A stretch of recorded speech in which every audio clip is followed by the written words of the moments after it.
It was just another ordinary morning at the diner.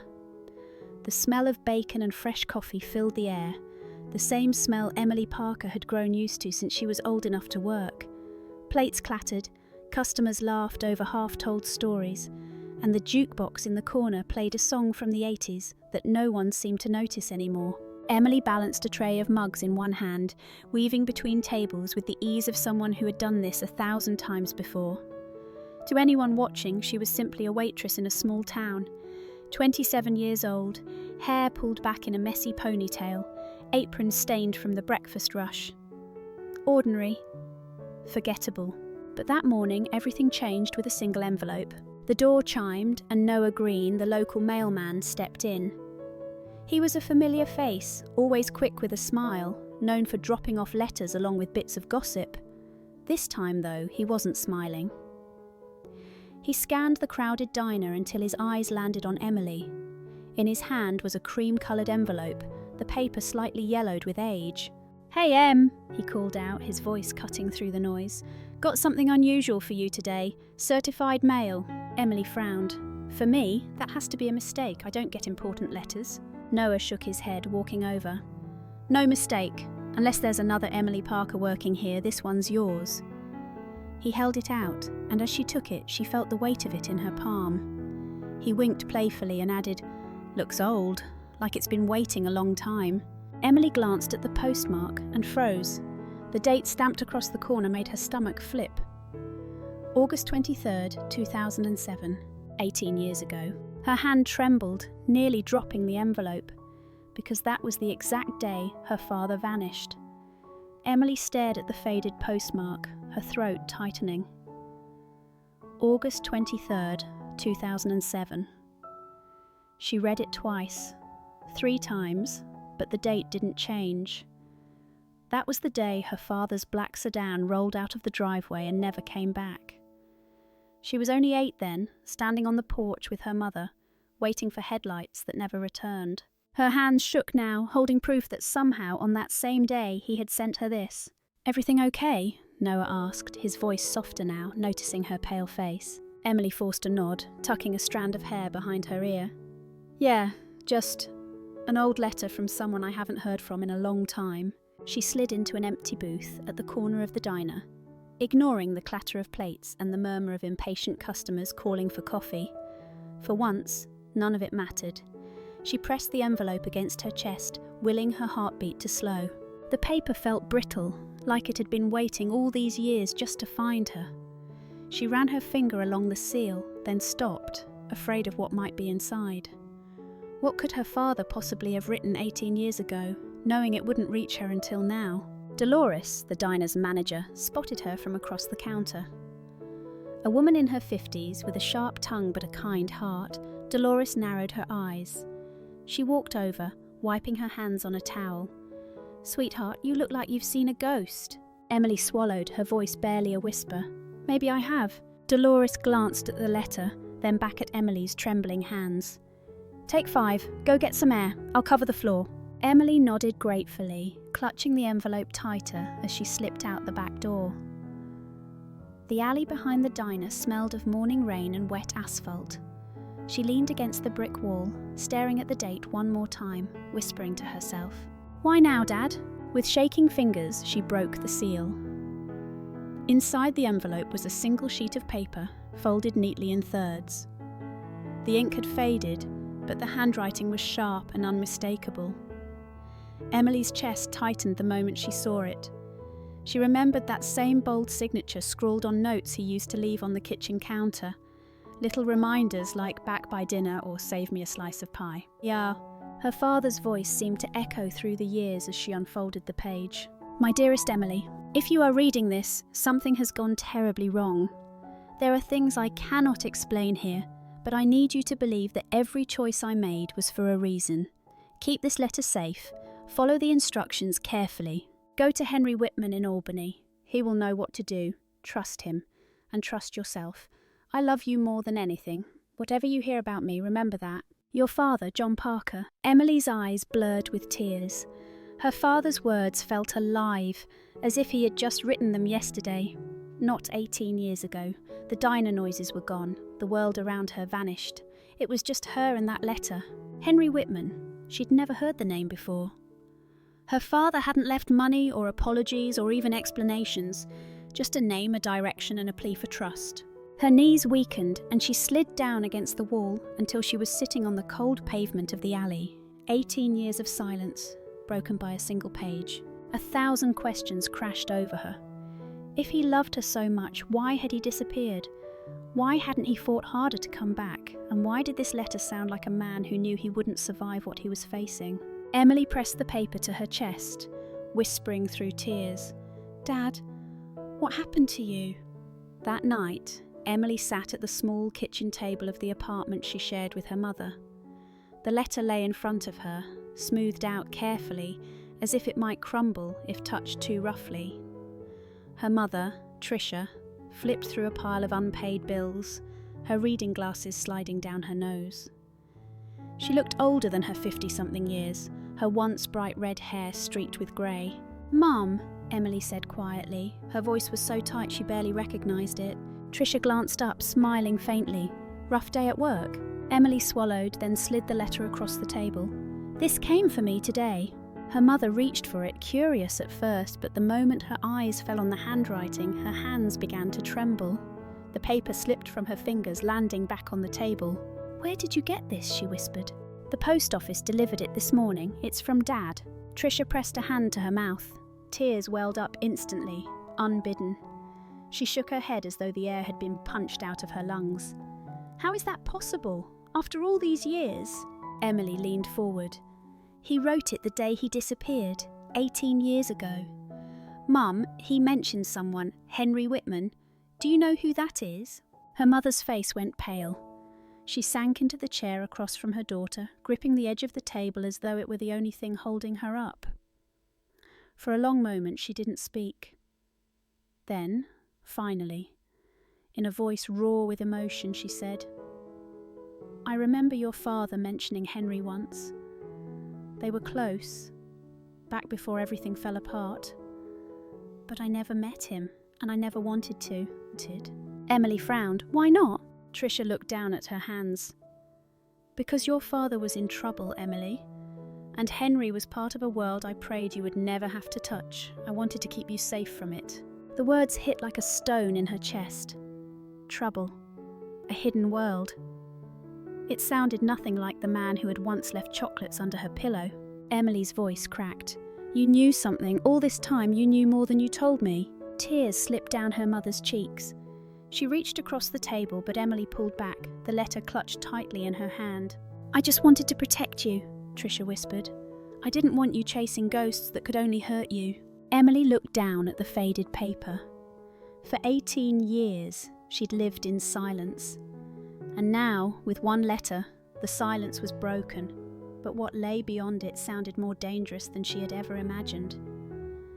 The next morning, Emily couldn't shake the letter from her mind. She'd barely slept, replaying her mother's trembling voice over and over. "Your father was in trouble. Henry was part of a world I prayed you would never touch." But the words didn't scare her away. They only made her more determined. After her shift at the diner ended, she walked the familiar streets of town, with the letter folded in her pocket.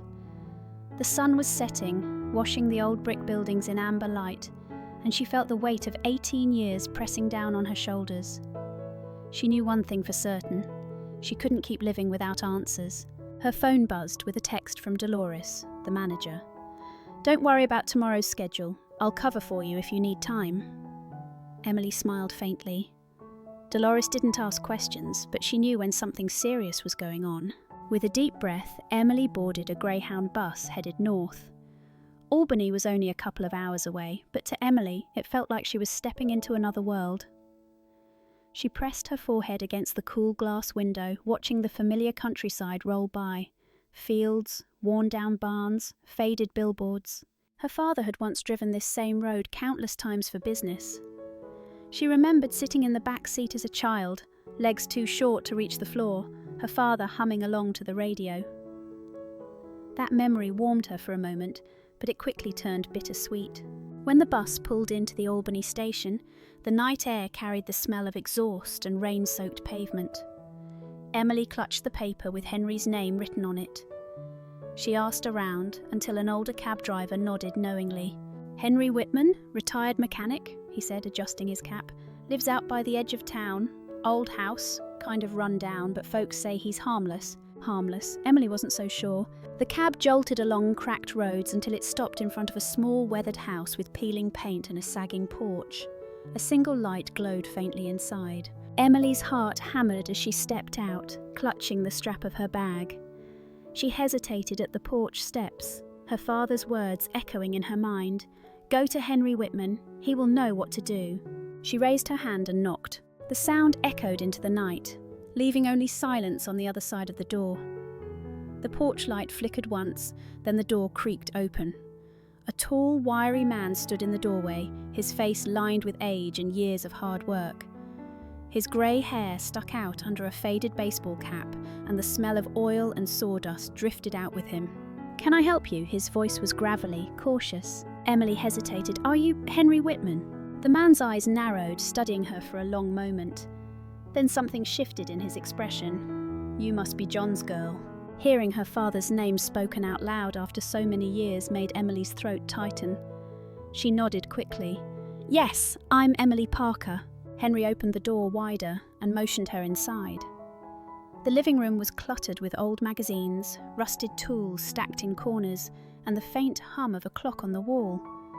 It was not the kind of place that held secrets, and yet Emily felt certain it did. She sat on the edge of a worn armchair, gripping her bag in her lap, while Henry lowered himself into a wooden rocker that creaked with every move. For a moment, neither spoke. Finally, Henry sighed, rubbing his temples. "Your father told me this day might come. Said if his little girl ever came knocking, it would mean he couldn't explain things himself." Emily leaned forward. "What do you mean? Do you know what happened to him?" Henry didn't answer right away. Instead, he stood and crossed to an old cabinet in the corner. After fumbling with a key on his ring, he pulled open the drawer and lifted out a small wooden box, no bigger than a shoebox. Dust clung to the lid, as if it hadn't been touched in years. He set it gently on the coffee table between them. "Your father left this with me the night he disappeared," Henry said. "Told me to keep it safe until you were ready. He said you'd understand what to do with it." Emily's heart thudded as she brushed her fingers across the rough wood. Her father's handwriting was etched faintly on the lid. For Emily. Her hand shook as she lifted the lid. Inside were several faded photographs, a thin leather-bound notebook, and a single brass key. She glanced up at Henry, her voice barely steady. "What is all this?" Henry rocked back in his chair, his eyes heavy with things unsaid. "It's the start of a story your father couldn't finish." Emily sat with the wooden box in her lap, the weight of it pressing harder than she expected. The notebook inside was thin, its leather cover worn soft at the edges. She opened it carefully, half afraid the pages might tear with age. Her father's handwriting filled the first page, hurried, uneven, as though he had written in the dark. "August 12th, 2007. I don't know how much longer I can keep this hidden. Every day I look into faces I thought I could trust, and every day I see shadows. If I stay, they'll come for me. If I leave, Emily will grow up believing I abandoned her. God help me, I don't know which is worse." Emily's hands trembled as she turned the page. "August 19th, 2007. Henry says I should gather proof, but proof won't matter if the wrong people already control everything. Even in my own family, I'm not sure who's on my side anymore. I can't let them know I suspect the truth. Not yet." She blinked hard, her chest tightening. "Even in my own family." The words struck her like a cold wind. For 18 years she had carried anger at her father for leaving. Now, for the first time, doubt crept in. What if he hadn't left to save them? What if he had been part of something bigger, something he was too afraid to face? Henry watched her quietly from the rocker, his hands folded in his lap. "It's a hard thing," he said gently, "reading words a man never meant for anyone else to see." Emily closed the notebook, pressing it against her chest. "He sounds scared, but he also sounds guilty." Henry shook his head. "Your father wasn't guilty of anything but caring too much. Trouble found him, not the other way around. But you'll have to decide for yourself. Keep reading, and you'll see." Emily slipped the notebook back into the box and picked up the brass key. It was heavy, cold in her hand, its teeth worn smooth with use. "What about this?" she asked. Henry leaned forward. "That's the next step. It opens a storage unit he rented downtown. He told me everything he couldn't carry would be waiting there. But Emily, you should be careful. If the wrong people realise you're looking, they won't just sit by and watch." Emily's pulse quickened. For years she had wanted nothing more than answers. Now she held the first clue in her hand, and it terrified her. The next afternoon, Emily found herself standing in front of a row of storage units on the edge of town. The place was ordinary. Chain-link fence, chipped paint on the office door, and rows of identical metal doors stretching into the distance. Nothing about it looked special, but the brass key in her hand said otherwise. She gave her name at the office, slid the key across the counter, and the clerk tapped a few keys on an old computer. He looked at her with mild curiosity before handing the key back. "Unit 37, he said, "down the second row on your left." Her footsteps echoed on the cracked pavement as she walked past one door after another. Each lock looked the same, but when she reached number 37, her heart skipped. The lock was worn, the metal dulled by time. She slid the key in and turned. With a loud click, the latch gave way. The rolling door screeched as she lifted it. For a moment, dust and the faint smell of oil met her nose. Inside was a single trunk pushed against the back wall. No furniture, no clutter. Just that one trunk waiting like it had been placed there for her alone. Emily stepped inside, her shoes crunching against the concrete floor. Her fingers hesitated over the lock on the trunk, then she noticed a slip of paper taped beneath the lid. Written in her father's bold handwriting was a single phrase: "For Emily, trust no one."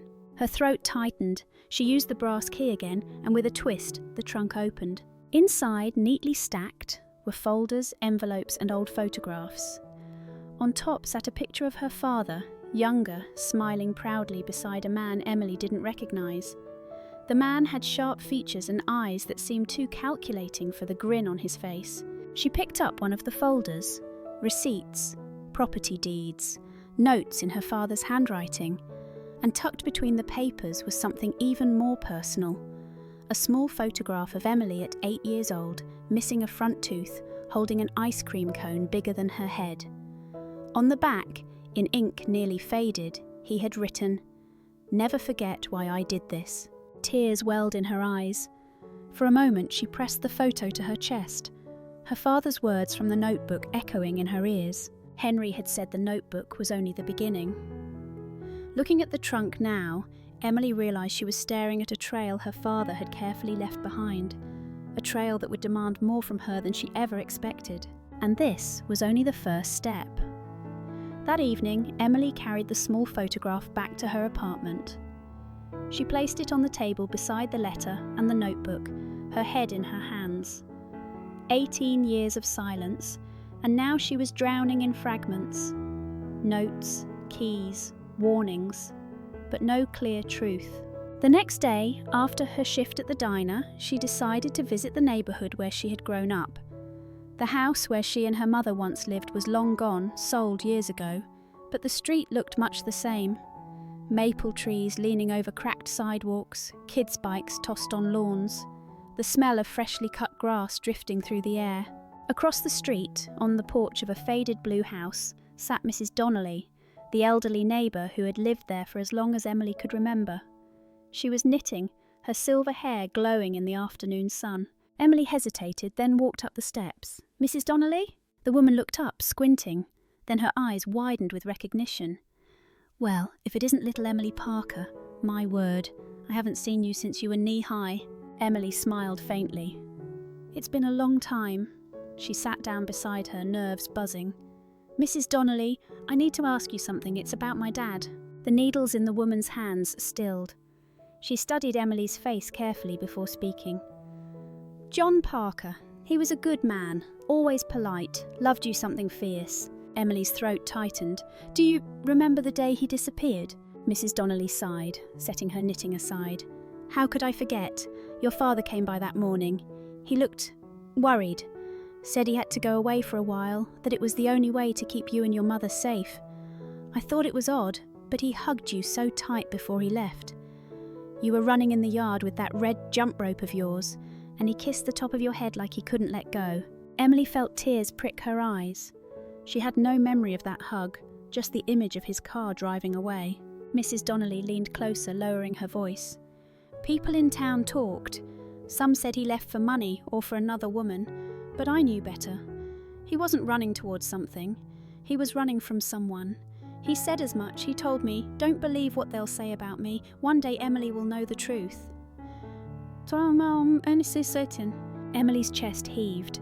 For years she had believed her father abandoned them. But now, hearing this from someone who had no reason to lie, her anger cracked into something else. Grief, and maybe even forgiveness. She wiped her eyes quickly. "Thank you, Mrs. Donnelly." The old woman reached out, squeezing her hand. "Your father loved you, Emily. Don't ever doubt that." Emily drove home from Mrs. Donnelly's with her heart pounding. The old woman's words replayed in her head over and over. He wasn't running towards something. He was running from someone. That night, she spread everything across her kitchen table. The letter, the key, the photograph, her father's worn notebook. It felt like a puzzle with pieces deliberately missing. She reached for the notebook, flipping through pages she hadn't noticed before. There were sketches of street corners, notes written in hurried scrawl, names underlined twice. And then one page stopped her cold. It read, "If anything happens, look closer at family. Not everyone is who they seem." Her breath caught. Family? She thought of her mother, who had spent years working 2 jobs, exhausted but steady. She thought of her Uncle Richard, her father's brother, who had stepped in during those early years to help with bills. He was the one who'd often spoken sharply about her dad, saying things like, "Your father was irresponsible. He left you both to struggle. Don't waste your time remembering him." Emily's stomach twisted. Could it have been him? The next morning, she decided to confront her mother. She found her in the kitchen, stirring sugar into her coffee, the same way she always did. 2 spoons, clockwise. Emily sat down at the table. "Mom," she began, her voice trembling, "I need to ask you something about Dad." Her mother froze, the spoon clinking against the mug. Slowly, she set it down and looked at her daughter. "Emily, it's been almost 20 years. Why bring this up now?" "Because I found things. Letters, a notebook, pictures. And someone told me Dad didn't leave us because he wanted to. He was protecting us." Emily swallowed hard. Protecting us from who? For a long moment, the only sound was the hum of the refrigerator. Then her mother's shoulders slumped, and she pressed a hand against her forehead. "You were just a child," she whispered. "I thought keeping the truth from you would protect you." Emily leaned forward, her chest tightening. "Protect me from what?" Her mother's eyes glistened. "From your Uncle Richard. He wasn't just helping us back then. He was working with people who wanted your father gone. And when John found out, he confronted him. That's when everything spiraled." Emily felt the world tilt beneath her. Her own uncle, the man who'd pretended to be their support, had been tied to her father's disappearance. Her mother reached across the table, grabbing Emily's hands. "I didn't know how deep it went. I only knew your father left because it was the only way to keep us safe. If he had stayed, Richard would have destroyed him, and maybe us too." Tears welled in Emily's eyes as the truth hit her like a wave. Her father hadn't abandoned her. He had sacrificed everything. And the person she trusted to help raise her had been part of the reason he vanished. Emily barely slept that night. She lay awake, staring at the ceiling, hearing her mother's words again and again. "Your Uncle Richard. He was part of it." The thought made her stomach churn. Growing up, Richard had been around for birthdays, holidays, even graduations. He was strict, sometimes sharp with his words, but she had always assumed he cared. Now every memory of him felt poisoned. By morning she knew she couldn't sit on the truth. She needed answers from him. Emily drove across town, her fingers gripping the steering wheel so tightly they ached.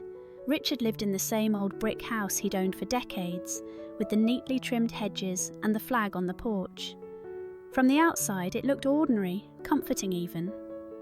But Emily's chest felt heavy as she climbed the steps and rang the bell. It took a long moment before the door opened.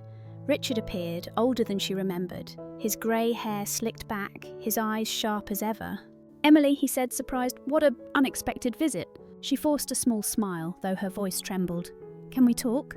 He stepped aside slowly, gesturing her in. The house smelled faintly of coffee and old wood. Family pictures lined the hallway, but Emily noticed her father was missing from every single one. They sat at the dining table. Richard folded his arms, studying her. "So, what's this about? You look like you've seen a ghost." Emily took a deep breath. "I know about Dad. I know he didn't just leave, and I know you were involved." For the first time, Richard's expression flickered. His jaw tightened, his fingers drumming against the table. "Who told you that?" "I found his letters," she said firmly. "And Mum finally admitted the truth. You worked with people who wanted him gone. Why? Why would you do that to your own brother?" Silence filled the room. Richard leaned back in his chair, eyes narrowing. Finally, he spoke, his tone low and bitter. "Your father was reckless. He got involved in things he shouldn't have. He was going to drag us all down. I did what I had to do." Emily's heart pounded. "No, he was protecting us. He wrote it down. He knew you were dangerous." Richard slammed his hand on the table, making her flinch. "You don't know what you're talking about. You were a child. He wasn't a saint, Emily. He left you. He left her. I was the one who stayed." His words cut, but Emily held his gaze, her voice steadier now. "You stayed, but you stayed to cover your tracks, and I'm done letting you bury the truth." Richard's eyes narrowed further, and for a moment Emily thought he might throw her out. But then he smirked faintly, leaning forward. "Careful, girl. Some truths aren't meant to be dug up. You think you're ready for what comes next, but you're not." Emily's breath caught. His words weren't just defensive, they sounded like a threat. As she left his house, her legs shaking, she knew two things for certain. Her uncle had blood on his hands, and whatever her father had been hiding, it was bigger than she'd imagined. The drive home from Richard's house felt endless. Emily gripped the steering wheel so hard her knuckles turned white. His words echoed in her head, that mix of bitterness and warning. Some truths aren't meant to be dug up. She wanted to cry, to scream, but more than anything, she felt a fire inside her. If Richard thought fear would stop her, he didn't know her at all. When she got back to her apartment, Emily sat at the kitchen table and pulled out the old box again. She spread the letters across the surface, reading every line, searching for what she might have missed. Her father's handwriting carried so much urgency, not just about protecting them, but about people watching him, following him. One line, tucked at the bottom of a letter dated September of 2007, made her stop cold. "If anything happens to me, don't trust Richard. Look for David. He knows where the records are." Emily whispered the name under her breath. "David?" She racked her memory, trying to place him. Her father had mentioned the name before, a family friend who used to stop by when she was little. Tall, quiet, always in the background. She hadn't seen him in years. Her chest tightened. If her father had trusted David enough to leave his name in the letter, maybe he was the missing piece. The next day, Emily dug through old photo albums until she found him. A tall man with sandy hair and kind eyes, standing beside her father at a barbecue. She stared at the picture, almost willing it to come alive. With trembling fingers, she typed his name into a search bar. At first, nothing. Then she added the city, and finally, a hit, David Carter, still living nearby, only a few towns over. Her pulse quickened. She wrote down the address. That evening, Emily sat in her car outside a modest white house with peeling paint and an old truck in the driveway. The sun was setting, painting the sky orange and pink. For a long time, she stayed there, staring at the front door, torn between fear and determination. Finally, she got out, her knees shaking. She walked up the path, heart pounding, and knocked. The door opened slowly. An older man stood there, his eyes widening in surprise. "Emily?" His voice was low, gentle, almost disbelieving. She froze. You remember me?" David gave a small, sad smile. "Of course I do. You're Michael's girl. You've grown up." Her throat tightened. "I found the letters. He said to find you. He said you knew where the records are." For a moment, David's expression shifted. Not shock, but something heavier, like the weight of years he'd tried to forget. He stepped back, motioning her inside. "You'd better come in," he said quietly. "It's time you knew what your father was really up against." The inside of David's house smelled faintly of old wood and coffee that had been left sitting too long. The living room was simple: worn-out couch, family photos on the wall, stacks of newspapers on the side table. Emily perched on the edge of a chair, her hands clenched in her lap, waiting. David sat across from her, elbows resting on his knees, staring at the floor like he was weighing every word before speaking. "When your dad wrote those letters," he finally said, his voice low, "he was scared. More scared than I'd ever seen him." Emily swallowed hard. "Scared of what? Of who?" David looked up at her, his eyes tired but sharp. "Not just people, a system. A machine bigger than him, bigger than me. He found something he wasn't supposed to, numbers that didn't add up, deals made under the table. He thought he could fight it, thought the truth would protect him." Her chest tightened. "And it didn't." "No," David said, shaking his head. "It never does. People like him, they get crushed when they push too far." Emily felt tears burn at the corners of her eyes.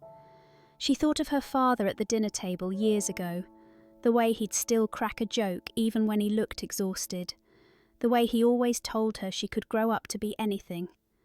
And now, here she was, piecing together the weight he carried in silence. "Why didn't you say anything sooner?" she asked, her voice breaking. David leaned back with a heavy sigh. "Because speaking up can cost you everything. Your dad. He knew that, that's why he left breadcrumbs for you instead of shouting into the wind. He trusted you'd find them when the time was right." Emily pressed her palms against her eyes, trying to hold herself together. "He thought I'd be strong enough." David's tone softened. "He knew you would be. Michael wasn't just fighting for himself. He was fighting for you, for everyone who didn't have the power to stand up. That's who he was." For a moment, silence filled the room, broken only by the faint hum of the refrigerator in the kitchen. Emily lowered her hands, her face pale but determined. "He mentioned records. Do you have them?" David's jaw tightened. He stood slowly, walked over to a cabinet and pulled out a metal box. Its surface was scratched, the lock rusted but intact. He placed it on the table between them. Emily's breath caught. "That's it." David looked her in the eyes. "That's part of it. But you need to understand, once you open this, there's no turning back. What's inside won't just give you answers, it'll give you enemies." Emily's hands hovered over the box. Fear coursed through her, but so did something else. Resolve. "I don't care," she whispered. "I have to know." David studied her for a long moment, then nodded. "All right, then we'll open it together." The metal box sat between them like it carried the weight of 1,000 unspoken truths. Emily reached out, her fingers trembling against the cool surface, but before she could move further, David gently placed his hand on hers. "Wait," he said softly. "Before we open this, I need you to understand something. Once you see what's inside, you can't unsee it. And the people who tried to bury this, they'll know someone's digging again." Emily drew in a shaky breath. "I've lived half my life in the dark about what happened to my dad. I can't keep pretending anymore. If this is the truth he wanted me to find, then I'm ready." David studied her for a long moment. There was pride in his eyes, but also fear. Finally, he slid the key into the rusted lock. It clicked open with a sound that seemed far too loud for such a quiet house. Inside the box were stacks of papers bound with rubber bands, an old tape recorder, and a small envelope with her name written in her father's familiar handwriting. Emily froze, her chest tightening. For a second she couldn't move. David's voice was gentle. "Go ahead, it's yours." Her hands shook as she picked up the envelope, the paper yellowed with age but intact. She stared at her name written in that steady script she hadn't seen since she was a teenager. Tears blurred her vision. She whispered almost to herself, "He knew I'd find this." When she opened the envelope, a single letter slid out. She unfolded it carefully, her eyes racing across the words. Her father's voice seemed to come alive in the silence, every line speaking directly to her. "Emily, if you are reading this, it means the burden has passed to you. I wish I could shield you from it, but the truth must be carried forward. What I found was dangerous, but what they did to silence me, that was worse. You must be brave, because I believe in you more than I ever believed in myself." Emily pressed the paper to her chest, unable to stop the sob that escaped her throat. She had imagined so many times what he might say if he was still here, And now, at last, she could hear him again through his words. But before she could continue reading, there was a sharp knock at the front door. Both she and David stiffened. He quickly closed the box and slid it under the table. The knock came again, harder this time. David lowered his voice. "Don't say a word." Emily's heart raced. Whoever was out there, it wasn't a neighbour dropping by for coffee. She could feel it in the air. The past wasn't staying buried anymore. The pounding at the door echoed through the quiet house, each thud sending a chill down Emily's spine. David moved quickly, grabbing her arm and guiding her toward the back hallway. "Go," he whispered urgently. "If they're here for the box, they can't find you with it. Take the letter. Keep it safe." Emily shook her head, her voice breaking. "I can't just leave you."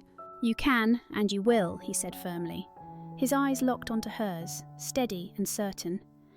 "Your father wanted you to carry this forward, not me. Don't let his sacrifice be for nothing." The knock turned into a heavy bang, the kind that rattled the hinges. Emily clutched the letter to her chest, tears stinging her eyes, then slipped into the hallway, every step a battle between fear and resolve. She crouched in the shadows by the back door, listening as David opened the front. A deep voice carried inside. "We know what you've found. Hand it over and no one gets hurt." Emily's heart thudded in her ears. She could barely breathe. Through the crack of the hallway, she saw David standing tall, his frame blocking the view into the room where the box was hidden. "You're too late," he said calmly. "It's not here." There was silence, then the scrape of boots across the wooden floor. Emily's hands trembled, but she held tight to the envelope. For the first time in years, she felt her father's presence, as if his strength was running through her veins. The intruders muttered something she couldn't catch. Then the sound of the door slamming shut shook the walls. Heavy footsteps retreated into the night. Emily waited, her breath caught in her throat, until David called softly, "They're gone!" She stepped back into the living room, her knees weak, but her grip on the letter unshakable. The box sat untouched beneath the table, the weight of its secret still there, but for now, safe. David's face was pale, but his eyes carried a glimmer of pride. "Your father was right about you. You didn't run." Emily wiped her tears with the back of her hand. "I'm done running. It's time the truth finally came out." She looked down at her father's handwriting one more time, her voice steady now. "I'll finish what he started." And in that moment, with the night pressing close outside and the letter pressed against her heart, Emily knew the story wasn't ending, it was only beginning. Sometimes the past isn't meant to trap us, but to remind us of who we are. Emily's journey shows that even through loss and hidden truths, we can find strength, closure, and the courage to begin again. Thank you for staying with me until the very end of this story. I truly appreciate your time and support. If you enjoyed it, don't forget to like this video and subscribe to the channel. I'll see you again soon, right here on Rain Inside.